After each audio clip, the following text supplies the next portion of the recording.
and went under quarantine. Vietnamese authorities and representative offices abroad will continue conducting more flights to bring Vietnamese citizens home in the coming time based on the pandemic developments at home and abroad, their citizens' aspirations and quarantine capacity in localities. Vietnam's GDP could expand by 3% this year with a recovery in the second half as COVID-19 appears to have been contained in the country, Fitch Solutions forecasts. The market research company, a unit of credit ratings Fitch Group, said in a recent release this is a revision from its previous forecast of 2.8% growth. The recovery is expected to be driven by a resumption of activities in manufacturing, retail, hospitality, and transport, as social distancing campaigns have been eased since April. Low-cost carrier Vietjet has continued to be named in the top 50 best companies to work for in Asia 2020. The award ceremony was organized by Asia's leading human resource magazine, HR Asia Magazine, this week in Ho Chi Minh City, honoring the leading enterprises with the best working environment throughout Asia. HR Asia Awards 2020 is the most prestigious annual award for human resources at the regional level. It honors leading enterprises offering attractive welfare policies, an ideal work environment, and regular training and development programs. This is the second time the new age carrier Vietjet has received the award. Vietnamese Grandmaster Lê Quang Liêm will be among those participating in the International Chess Federation's online Olympiad later this month. The federation, commonly known by its French acronym FIDE, said the tournament could be held from July the 22nd to August the 31st after the annual Olympiad, scheduled for August in Moscow, was postponed to next year. Each national team will consist of a captain, 6 main players, and 6 reserve players, and must include a list 1 male and 1 female under 20 player each, and at least 2 women players.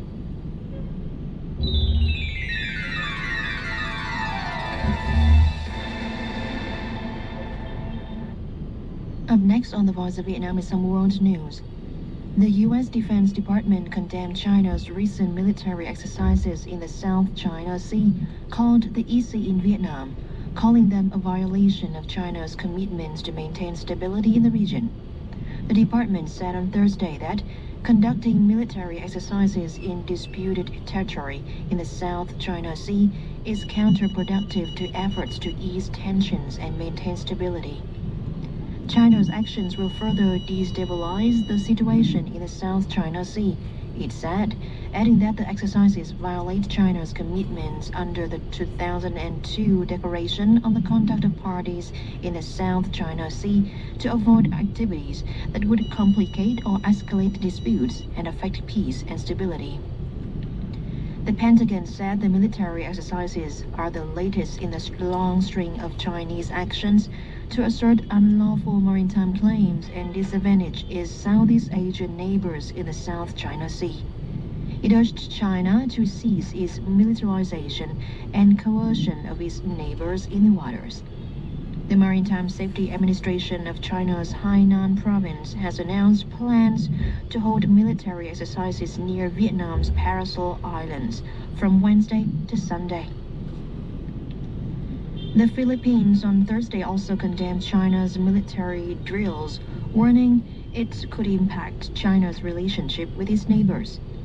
Philippine Defense Secretary Delphine Lorenzana said China's naval exercises in the EC are the cause for concern and will sound alarm bells for all the claimants in the region. Iran has agreed to compensate the families of passengers who were on the Ukrainian passenger plane that was shot down by Iranian forces outside Tehran in January, Sweden's Foreign Minister Ann Linde said on Thursday. The agreement was reached after negotiations between Iran and the countries whose citizens were among the victims. It is not known what sums will be paid or when. Ukraine International Airlines flights 752 was heading to Kiev when it was shot down by Iran's air defenses on January the 8th in what Iranian officials eventually acknowledged was a mistake.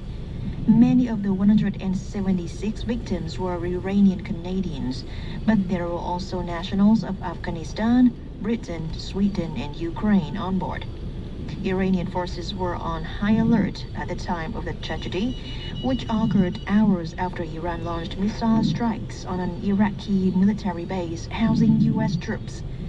The Iranian strikes were carried out in response to killing of the top Iranian general Qasem Soleimani in the U.S. drone strike near Baghdad airport. And now to end the news, the main points once again. Vietnam vows to not allow the second wave of COVID-19, which revises up its growth forecast for Vietnam, and the U.S. and the Philippines condemn China's military exercises in the East Sea. And that has been news from Voice of Vietnam.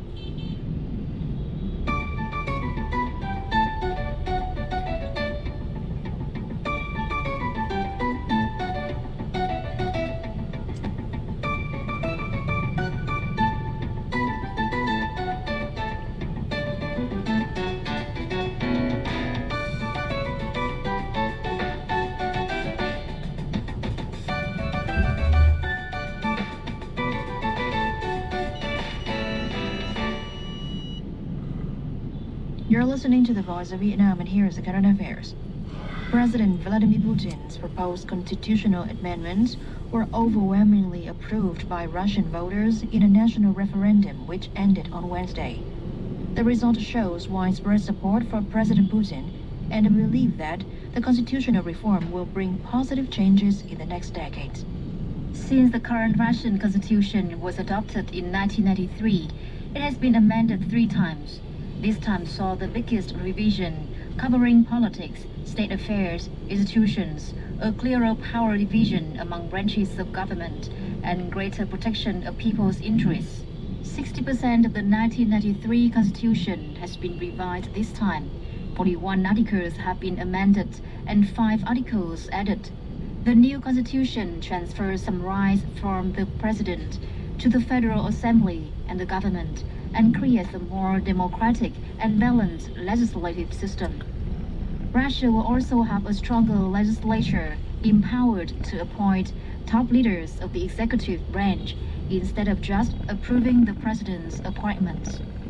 The political system that has existed for more than a quarter of a century in Russia will be changed significantly.